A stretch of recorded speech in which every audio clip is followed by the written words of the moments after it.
हमारे बीच में आपके लोकप्रिय विधायक और हिमाचल प्रदेश विधानसभा के उपाध्यक्ष भाई हंसराज जी, चंबा के हमारे लोकप्रिय विधायक पवन नैयर जी, भरमौर के लोकप्रिय विधायक जियालाल जी, हमारे बीच में SC/ST कॉरपोरेशन के वाइस चेयरमैन जय सिंह जी, जिला के हमारे पार्टी के अध्यक्ष जसवीर नागपाल जी, यहाँ उपस्थित सभी वरिष्ठ अधिकारीगण, पार्टी के हमारे मंडल के अध्यक्ष ताराचंद जी,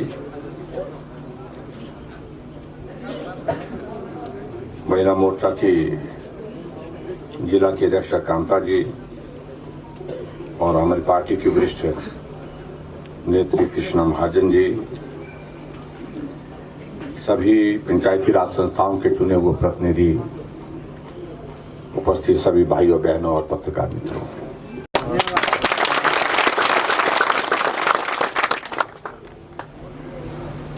और बुलाए बिना आ गए हम।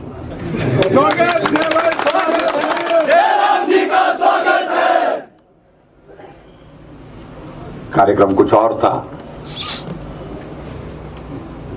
लेकिन मौसम खराब होने की वजह से कुछ और बन गया। पिछले कल जब हम चंडीगढ़ से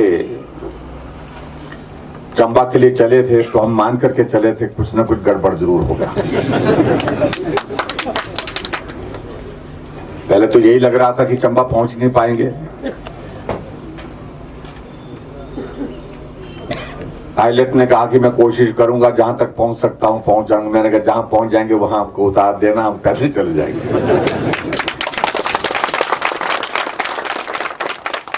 और हालात ऐसे बने, जब हम कांगड़ा पहुंचे तो कांगड़ा पहुंचने के बाद ना आगे दिखाई दे रहा था, ना पीछे दिखाई दे रहा था, नीचे दिखाई दे रहा था, ना ऊपर दिखाई दे रहा था।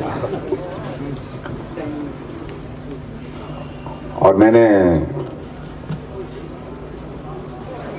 10,000 की 10,500 की हाइट पर थे उस वक्त, 10,000 फीट की हाइट। लेकिन मैं पहली बार इतनी बारिश जो है वो, जैसे हमारे घर के छत पे ना जब बहुत तेज बारिश होते हैं, जो ये जो हमारे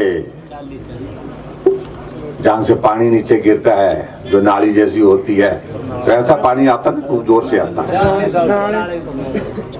तो जहाज के छत से भी ऐसे साइड से जो है इस तरह का पानी आ रहा था।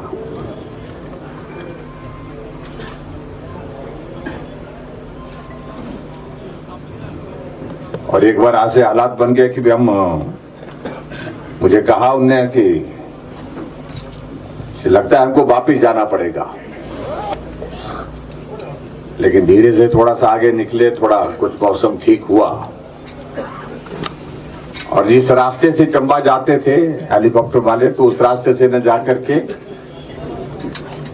जहां नदी है, नदी के साथ साथ मिलते हुए हम जाते हुए आगे बढ़े, और आखिरकार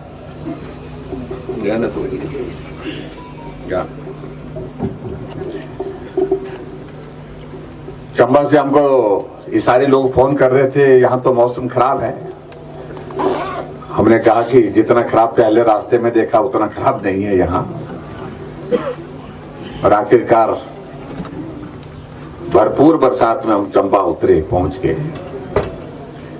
आज का कार्यक्रम हमारा भरमौर जाने का था, और भरमौर जाने की हमारी तैयारी भी थी, लेकिन बारिश इतने ज्यादा होने के बाद, तूफान इतना ज्यादा वहां पर होने के कारण वहां सारा कार्यक्रम डिस्टर्ब हो गया। फिर हमने तय किया कि अब चंबा में यहीं पर कहीं घूम लेते हैं। और मुझे इस बात की खुशी है कि फिर हम आज चंबा में जाकर के मंदिर में भी जाकर के आए। सोमवार का दिन है आज, साहू मंदिर में जाकर के आए, और साहू मंदिर के बाद फिर आपके पास यहाँ पर कोटी में भी पहुंचे। आप सब लोगों ने छोटे से नोटिस पर, जहां रात को लगभग 9-10 बजे तय हुआ उसके बावजूद भी बड़ी संख्या में यहाँ पहुंच करके आप हमारा अभिनंदन स्वागत किया, उसके लिए बहुत धन्यवाद।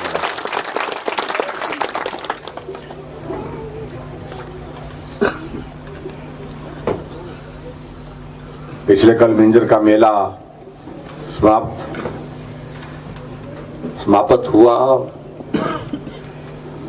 और चंबा पहुंच करके हमने मन की बात भी सुनी आदरणीय प्रधानमंत्री जी की,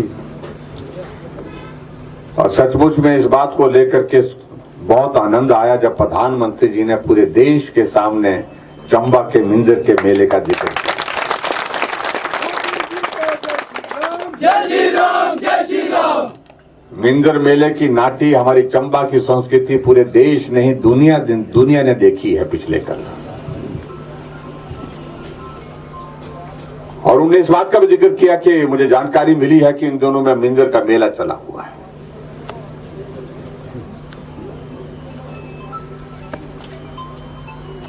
मिंजर के मेले का इतिहास का जिक्र किया,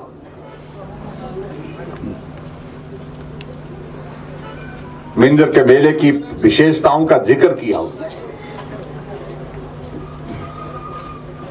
प्रधानमंत्री आज से पहले एक नहीं अनेक रहे, लेकिन जिस तरह से नजदीकी से हमारे साथ, जिस तरह से भावनात्मक दृष्टि से अगर कोई प्रधानमंत्री जुड़े हैं तो मैं कह सकता हूं, दावे के साथ कह सकता हूं, वो एक प्रधानमंत्री है नरेंद्र भाई मोदी जी, जो हिमाचल के संस्कृति, हिमाचल के लोगों को बहुत ज्यादा स्नेह देते हैं, बहुत ज्यादा प्यार देते हैं।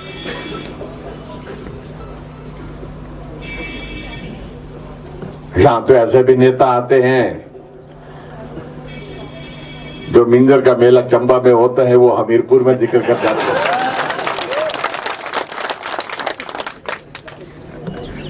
तो वो कहीं दूर के नहीं थे, वो तो नजदीक के थे। और यहां देश के प्रधानमंत्री जो पूरा देश का संचालन कर रहे हैं, वो मिंजर के मेले का जिक्र कर रहे हैं, शहर के मेले का, उत्सव का जिक्र कर रहे हैं। और हमारे सिरमौर और शिमला जिला में जो जागरा होता है, जिसको जो रात को जाग करके सारा पूरी रात भर का कार्यक्रम चलता है,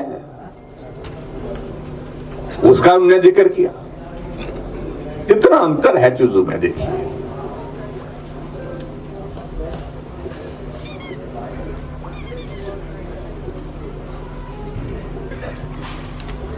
आप सबके सहयोग से, आप सबके आशीर्वाद से हिमाचल प्रदेश में सरकार बनी और सरकार का कार्यकाल पूरा होने की दिशा में जा रहा है।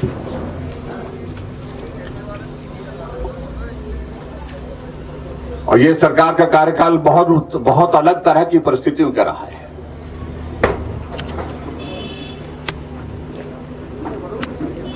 आज से पहले, मुझसे पहले 5 मुख्यमंत्री और बने, कुछ तो एक बार नहीं बार बार बने, अनेक बार बने, लेकिन सामान्य परिस्थिति में उन्होंने जो अपनी सरकार का कार्यकाल पूरा किया।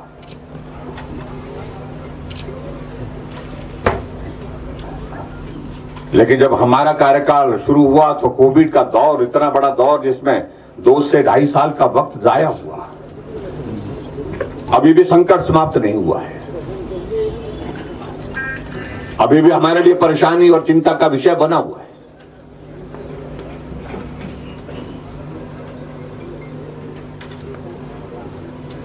अगर ये दौर उन नेताओं के दौर पे उस वक्त आया होता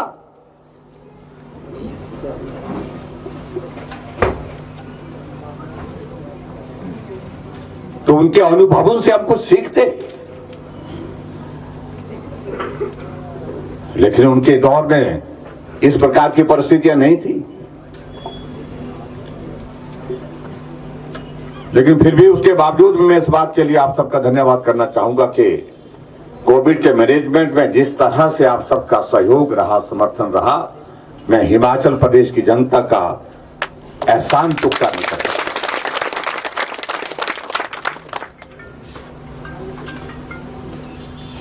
एक तो आदरणीय प्रधानमंत्री नरेंद्र भाई मोदी जी ने जिस प्रकार से मजबूती के साथ उस संकट में खड़े होने के लिए कहा, उन्होंने कहा संकट बड़ा है लेकिन उसके बावजूद डर करके समाधान नहीं है, हमें मजबूती के साथ खड़ा होना पड़ेगा। हमको सावधानियों के साथ काम करना होगा। जब डॉक्टर साइंटिस्ट ने कहा इसकी कोई दवा नहीं है और दवा हो भी नहीं सकती, तो प्रधानमंत्री जी ने पूछा कि इलाज क्या है, कैसे लोगों की जिंदगी को बचाया जाए। उन्होंने कहा कि एक तरीका है, वैक्सीन अगर इसकी बन जाती है तो लोगों के जीवन को बचाने में हमको मदद मिलेगी। प्रधानमंत्री जी ने साइंटिस्ट को बुलाकर कहा कि तो देखते क्या हो, बनाइए, जल्दी बनाइए, और भारत के साइंटिस्ट इसको बनाए तो हमें बहुत अच्छा लगेगा। जो मदद चाहिए, जो सहयोग चाहिए, वो हम देने के लिए तैयार हैं। उनका हौसला बढ़ाया। जिस वैक्सीन को बनने के लिए उम्मीद कर रहे थे 8 से 10 साल लगेंगे, वो वैक्सीन जो है चंद महीनों में बन करके हमारे साइंटिस्ट ने तैयार की और दुनिया के लिए, देश के लिए समर्पित की। लेकिन विचित्र बात हमारे सामने उस तरह की भी देखी आप, जब साइंटिस्ट ने रात दिन मेहनत करके उस वैक्सीन को बना करके तैयार किया और कहा कि हमारी वैक्सीन जो है वो लगाने के लिए तैयार है, सारे इसके जो उसकी जो टेस्टिंग के प्रोसेस जो हमने कंप्लीट कर लिए, तो हमारे विपक्ष के लोगों ने क्या प्रश्न खड़े किए। वैक्सीन लगाने से साइड इफेक्ट होगा, मत लगाइए। आने वाली जनरेशन जो है वो बहुत पता नहीं क्या क्या बोला कि कैसी होगी, उस पर साइड इफेक्ट्स होंगे। कुछ लोगों ने कहा कि याददाश्त चले जाएगी।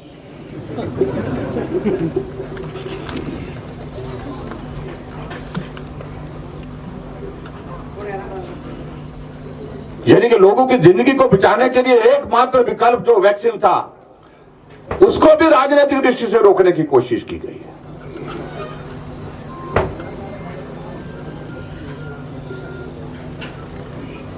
लेकिन लोगों ने भरोसा किस पर किया? नरेंद्र मोदी जी पर भरोसा किया। मोदी जी की एक नेतृत्व जिस पर भरोसा देश ने किया कि अगर मोदी जी कह रहे हैं कि वैक्सीन लगानी चाहिए, तो हमें आंख बंद करके जो है उनकी बात पर विश्वास करना चाहिए, क्योंकि वो अपने लिए नहीं, हमारी जिंदगी को बचाने के लिए, हमारे परिवार की जिंदगी को बचाने के लिए बहुत बात कह रहे हैं। वैक्सीन सेंटर में कतारें लग गई, लंबी लंबी कतारें लग गई, और हमारे वो विपक्ष के, कांग्रेस के लोग प्रचार करते रहे और ये भी देखते रहे कि कौन जा रहा है। और जो वैक्सीन लगा करके आ रहे थे वापिस, उनको पूछते रहे कि भी क्या आपको बुखार तो नहीं हो रहा है,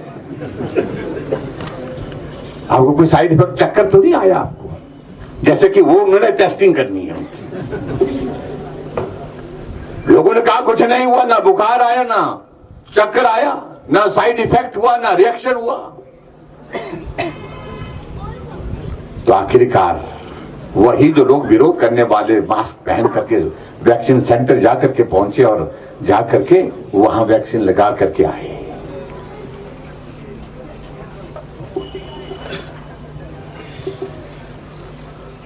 अरे विरोध करना है तो किसी ऐसी चीज का विरोध करो जो देश के हित में नहीं है, किसी की जिंदगी के हित में नहीं है। लोगों की जिंदगी के लिए आफत बनी हुई है और यहां आप लोग जो उसकी जिंदगी को बचाने के लिए रास्ता बंद कर रहे हैं। इससे घटिया और इससे निकम्मी कोई सोच हो नहीं सकती है, मैं कह सकता हूं। राजनीति करने के लिए बहुत सारे मुद्दे हैं, लेकिन उन मुद्दों पर करें। लेकिन मुझे इस बात को लेकर के मैं हिमाचल की जनता को जो है, आप सबको बहुत बधाई देना चाहता हूं। जब वैक्सीन का दौर चला तो हिमाचल पहली डोज में भी पहले नंबर पर और दूसरी डोज में भी पहले नंबर पर। हिमाचल डोल रहा है, जय राम बोल रहा है।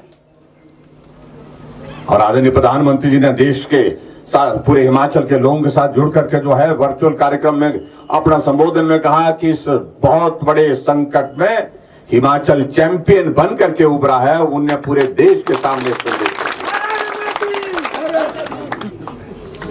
और चीफ मिनिस्टर की कॉन्फ्रेंस जो होती थी, हमारी जो मीटिंग होती थी, हमारी वीडियो कॉन्फ्रेंस होती थी, हमेशा उन्हें हिमाचल के मॉडल का जिक्र किया। हिमाचल ने बहुत बेहतरीन किया है वैक्सीन में, आप भी करिए।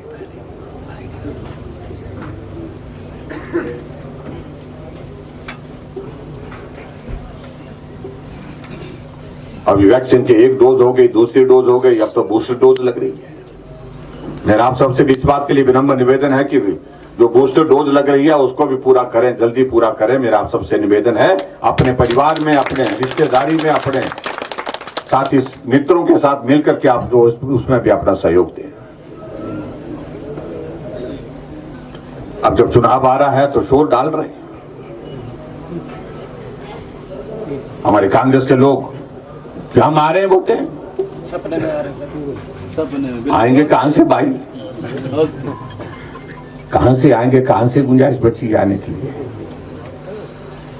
जो कांग्रेस पूरे देश भर में समाप्त होगी, हिमाचल में कैसे आएगी। चुनाव का नेता कैसा हो, जैसा हो। अभी जिन 5 प्रदेशों में चुनाव था उसका इतना शोर डाल रहे थे, उछल उछल करके हम आ रहे हैं, चन्नी साहब आ रहे हैं, चन्नी साहब जीत रहे हैं। 2 जगह से चुनाव लड़े और दोनों जगह से हम उत्तराखंड में आ रहे हैं, हम मणिपुर में आ रहे हैं, गोवा में आ रहे हैं। 5 प्रदेशों के चुनाव हुए, जिस एक प्रदेश में कांग्रेस की सरकार थी वहां से भी निपट गए।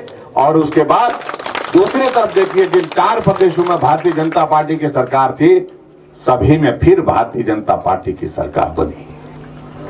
योगी जी फिर वापिस आ गए, धामी जी फिर वापिस आ गए। राज बदलेंगे। और ये बात ठीक है कि रिवाज बदल दिया उन्होंने। उत्तराखंड में कभी भी सरकार, भाजपा की सरकार, मतलब किसी भी सरकार के बाद 5 साल का कार्यकाल करने के बाद पूरा दूसरी सरकार नहीं बनी थी। लेकिन अब की बार पहली बार उत्तराखंड में भाजपा की सरकार का 5 वर्ष के बाद फिर 5 वर्ष का कार्यकाल शुरू हुआ। उत्तर प्रदेश में 37 वर्षों के बाद कोई सरकार फिर रिपीट हुई है।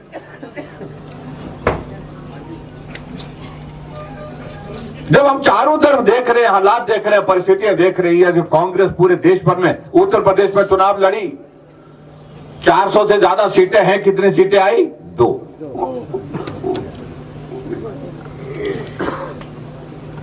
इसलिए उनको कहिए इस उछल कूद का कोई अभिप्राय नहीं, कोई मतलब नहीं। अगर रिवाज बदलने की शुरुआत हुई है, उत्तराखंड ने बदला, उत्तर प्रदेश ने बदला, तो हिमाचल प्रदेश भी बदल करके छोड़ेगा और हिमाचल प्रदेश में फिर भाजपा की सरकार बनेगी। भारतीय जनता पार्टी जिंदाबाद। उसके लिए मेहनत करनी पड़ेगी। आपके चुरा विधानसभा क्षेत्र में पिछली बार जीत हुई है, लेकिन अब की बार शानदार जीत होनी चाहिए, बड़ी जीत होनी चाहिए, ऐतिहासिक जीत होनी चाहिए।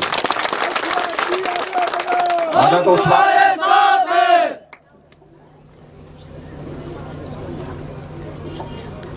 कुछ लोग आपके बीच में आने की कोशिश करेंगे, अपनी बात कहने की कोशिश करेंगे, कहें। कई बार बहुत विचित्र लगता है। आजकल क्या चल रहा है, बेरोजगार, क्या बेरोजगार, क्या रैली, क्या बोलते हैं उसको, बेरोजगारी। हाँ, जैसे कि बेरोजगार हमारी ही सरकार के दौरान हुए और इनकी सरकार के दौरान तो सबको जो है नौकरी, पक्की नौकरी लगी हुई है। जो पार्टी 50 साल तक सत्ता में देश में रही, प्रदेश में रही, अगर आज बेरोजगारों की स्थिति इस प्रकार है, उनकी संख्या बढ़ी है, तो सबसे ज्यादा दोष उनको जाता है।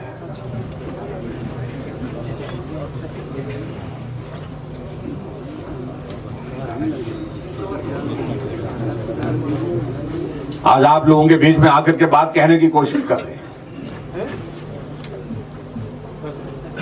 ये नहीं हुआ, वो नहीं हुआ। आप इसी विधानसभा क्षेत्र के अंतर्गत देखें विकास कार्य को, उनके दौरान क्या हुआ है और इन 4.5 वर्ष के कार्यकाल में क्या हुआ, आप तुलना करके देखिए। आप एक बार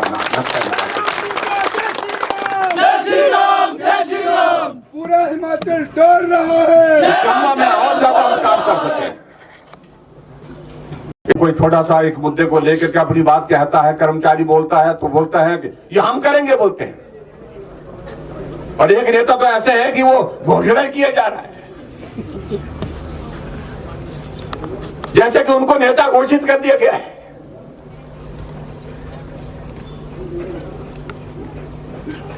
होड़ लगी है, कौन ज्यादा बोलेगा, और ऐसी चीजें पैदा करने की कोशिश कर रहे हैं जो जिसके बारे में कल्पना नहीं। और हमारे बारे में तो ये कहा कि जब सरकार बनेगी हमारी, बोलते हैं कांग्रेस की सरकार बनेगी, जयराम के सारी योजनाओं को बंद कर देंगे। मैंने कहा क्या क्या बंद करेंगे? पेंशन बंद करेंगे। एक बात समझ में आई, गैस के चूल्हे बांटे तो क्या रसोई से ले जाएंगे उसको? बंद करेंगे बोलते हैं।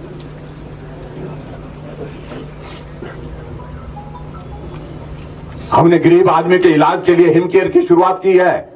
गरीब आदमी उसी तरह से चीख पुकार के बीच में अपनी जिंदगी खत्म कर दे क्योंकि जिसके पास इलाज के लिए पैसे नहीं है, उस योजना को, हिमकेयर को खत्म करेंगे। हमने नौजवानों को रोजगार, अपने पांव पर खड़े होने के लिए हमने कहा कि मुख्यमंत्री स्वावलंबन योजना की शुरुआत की।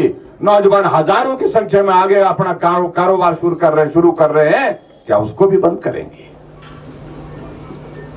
हमने गरीब परिवार को, उस बेटी के लिए जो बीपीएल परिवार की है, उसके लिए शगुन योजना की शुरुआत की, और शुरुआत करके जो है उसको हम 31,000 रुपए जितनी शादी होती है उसके खाते में डालते हैं, तो क्या उसको भी बंद करेंगे? हमने उस गरीब आदमी जो बीमार पड़ा है, लाचार बेबस बिस्तर पर पड़ा है, ऐसी बीमारी लग गई है कि जिंदगी भर उसका इलाज करना पड़ेगा, अपना काम वो खुद नहीं कर सकता, उसको सहारा योजना के अंतर्गत हम 3,000 रुपए हर महीने का उसके खाते में डाल करके उसकी मदद कर रहे हैं। 20,000 लोग ऐसे जो बिस्तर पर पड़े हैं हिमाचल प्रदेश में, जिनको पानी का एक गिलास भी अगर लेकर के देना हो तो भी वो दूसरे आदमी को उनको जो है उठा करके पानी पिलाना पड़ता है। क्या उसको भी बंद करोगे क्या? हमने महिलाओं के लिए तय किया कि हिमाचल प्रदेश में महिलाएं अब काम करने के लिए घर से बाहर निकल रही हैं, वो अपने पांव पर खड़ा होना चाहती हैं, उनके आने जाने के लिए हम कुछ मदद करें। हमने मदद करके जो है उनका 50% जो है किराया माफ कर दिया, आधा किराया। और सरकार कांग्रेस की बनेगी तो बंद कर देंगे। हमने हिमाचल प्रदेश में हम ऊर्जा राज्य के रूप में यहां हम देखते हैं कि चंबा में कितने हाइडल प्रोजेक्ट लगे, लेकिन चंबा को क्या लाभ हुआ? बिजली हम बेचते हैं पंजाब को, हरियाणा को, राजस्थान को, दिल्ली को, लेकिन जिन लोगों ने सारी चीज के कारण अपनी जमीन बर्बाद की, जिनको नुकसान हुआ, उन गरीब आदमी के लिए क्या मदद होगी? हमने तय किया कि हिमाचल प्रदेश में 125 यूनिट बिजली हम फ्री। जब हमने 2 चीजों का जिक्र किया, 3 चीजों का जिक्र किया, हमने कहा गांव में पीने का पानी का पैसा हम नहीं लेंगे। पीने का पानी लोगों को अगर देना है तो ये बिना पैसे के दिया जा सकता है। कुल 31 करोड़ रुपए आता था, हमने कहा 31 करोड़ रुपए सरकार वहन करेगी, लेकिन हम गांव में पीने के पानी के काम को जो है उसके लिए पैसा नहीं लेंगे। अब आ रहा बिल, आपको आ रहा बिल? पानी का बिल तो नहीं आया ना? बिजली का बिल आया? 0 बिल आया। 15 लाख हिमाचल प्रदेश में ऐसे लोग हैं जो 125 यूनिट से कम खर्च करते हैं, जो 2 बल्ब लगाते हैं, 3 लगाते हैं, 4 लगाते हैं। हाँ, जिनका ज्यादा होगा उनको देने की सामर्थ्य भी होगी, उनको ज्यादा देना भी पड़ेगा। और कांग्रेस ने कहा कि भारतीय जनता पार्टी ने महिलाओं को मुफ्तखोर बना दिया। भारतीय जनता पार्टी ने 15 लाख लोगों को मुफ्तखोर की आदत डाल दी। इन सारी बातों का जवाब देने के लिए आप तैयार रहे। जिसका बिल माफ हुआ है, पानी का, बिजली का और किराया आने जाने का महिलाओं का, तो उनको तो बोलिए कि हमें माफ कर दीजिए, हम तो मुफ्तखोर हैं। ये जवाब देना पड़ेगा। इसलिए बहुत सारी बातें हैं, बहुत सारी बातें कहते कहते मुझे लगता है कि वक्त लगेगा। हम चुनाव के दिनों में आपके बीच में जब आएंगे और बातों को लेकर के आएंगे तब हम बात करेंगे। इतनी बात मैं कहना चाह रहा हूं कि हिमाचल में सरकार बदलेगी नहीं, रिवाज बदलेगा, ये करेंगे। इसलिए हमने नारा भी दे दिया है, सरकार नहीं रिवाज बदलेंगे। ये जो कहने जाने का 5 साल ये आए, 5 साल वो आए, हमने बहुत रिवाज बदले। हिमाचल प्रदेश में रिवाज था ना, जब सरकार बदलती थी टोपियों के रंग बदल जाते थे।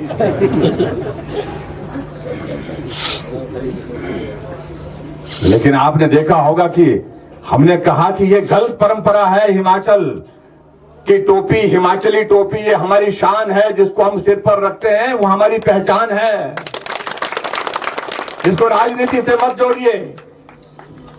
इसलिए हमने रिवाज बदलने की शुरुआत पहले दिन से तय की। हमने कहा हरी भी मेरी, लाल भी मेरी, कुल्लू की भी मेरी, चंबा की भी मेरी, सिरमौर की भी मेरी, सारी टोपी मेरी, हिमाचल की संस्कृति का प्रतीक। और इसलिए आपने देखा कि जब टोपी आती है कभी हरी पहन लेता हूं, कभी लाल भी पहन लेता हूं, कभी नहीं मिली तो नहीं पहनता हूं। हमने पहले दिन से रिवाज बदलने की बात कही, और रिवाज की बात पहले दिन से हमने और कही कि जो बदले की भावना से राजनीति करने की बात होती थी, क्या होता था? पहले कैबिनेट होती थी, पहली कैबिनेट में क्या फैसला होता था? फैसला ये होता था इन नेताओं के खिलाफ मामले दर्ज कर दो, उनकी पेशी यहां लगे और उनके खिलाफ जांच के आदेश कर दो। बदले की भावना से पूर्व सरकार के मामलों को, जो स्कीमें हैं उनको रद्द कर दो, यही होता था पहली कैबिनेट में, यही होता था। मैं पिछले 25 साल से हिमाचल प्रदेश की विधानसभा के अंदर हूं। जब भी सरकार बदलती तो यही होता था, पहली कैबिनेट में पिछली सरकार के 6 महीने के मामले, सारे केस, सारे योजनाओं को रद्द कर दिया। भाई क्यों कर दिया? कुछ अच्छी भी होगी तो रहने दो ना, लेकिन पहली कैबिनेट में क्यों करना? पहली कैबिनेट में निर्णय, इस मामले की जांच के आदेश हो गए। हमने कहा भाई जांच के आदेश को एकदम नहीं करना चाहिए, पहले समझ लेना चाहिए उसमें जांच लायक कोई चीज है। सिर्फ राजनीतिक प्रतिशोध की भावना से। और मुझे कहा जाता है कि मुख्यमंत्री हेलीकॉप्टर में अपने आप क्या वो घोड़ा गाड़ी पर जाते थे। हेलीकॉप्टर दिल्ली से शिमला, शिमला से दिल्ली, कभी चीफ सेक्रेटरी जा रहा, कभी प्राइवेट सेक्रेटरी जा रहा, कभी प्रिंसिपल सेक्रेटरी जा रहा है, चीफ मिनिस्टर कभी कभी जाते थे। क्यों जाते थे? क्योंकि मामले कोर्ट में थे, पेशी लगाने की। अगर हम दिल्ली जाते हैं तो हम हिमाचल के विकास के काम के लिए जाते हैं। अगर हम चंबा आते हैं तो चंबा क्षेत्र, चंबा के विकास के लिए यहां पर आकर के जो है वो यहाँ लोगों के बीच में काम करने के लिए आते हैं।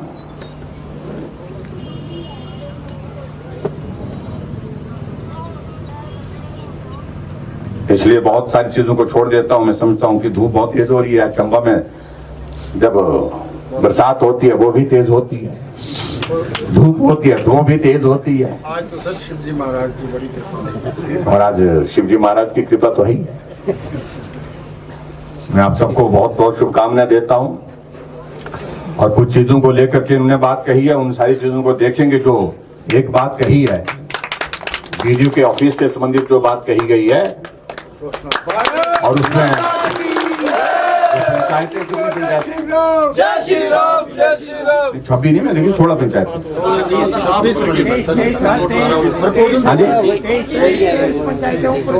जय राम जी को जय श्री राम। तो यहाँ से चंबा तो बहुत नजदीक है। कितना किलोमीटर चंबा यहाँ से? 40 किलोमीटर नहीं, चंबा कितना दूर है? 40 नहीं है, 20 किलोमीटर है। चलिए आपके लिए यहाँ पर एक चीज को लेकर के झूठ कहना चाहता हूं।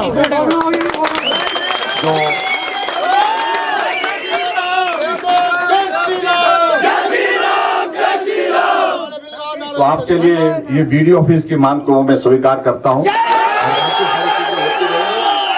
और बाकी सारे मसलों को लेकर। लेकिन अगली बार यहाँ से चंबा से 5 में से 4, लेकिन अगली बार ये नहीं, और बताओ है ना, एक शब्द है ना, तो ऑल बटाओल, यानी क्या मतलब 100% 5 है तो 5 ही चाहिए। और इसलिए और यहां से संदेश जाना चाहिए Sir, this place is on the edge of the constituency बड़ी है start. चलो वो समझ के वो देख लिया थोड़ा देख लिया मैंने, तो इसलिए मेरा आप सबसे यही निवेदन है। और हम हिमाचल प्रदेश में कार्यक्रम कर रहे हैं, वो कार्यक्रम कर रहे हैं। हम 75 साल हमारे हिमाचल को हो गए और 75 साल हिमाचल के होने के पश्चात हम हिमाचल प्रदेश में 75 बड़े कार्यक्रम कर रहे हैं और उसके तहत भी आपके विधानसभा क्षेत्र में एक जगह को भी आने का कार्यक्रम बनेगा। और जो एक चीज और जो बात कही है उस मामले को लेकर के हमने 2-3 बार बात कर भी ली है दिल्ली, जो एसपीओ वाला एक मसला है, जो 500 कुछ संख्या उनकी कुल मिलाकर के हिमाचल प्रदेश में है और वो लोग काम कर रहे हैं, देश के अपने प्रदेश की रक्षा के लिए महत्वपूर्ण भूमिका निभा रहे हैं, उनके बारे में निश्चित रूप से विचार करेंगे, कुछ अच्छा करने की कोशिश करेंगे, यही मैं कहना चाहता हूँ। बहुत बहुत धन्यवाद। नमस्कार।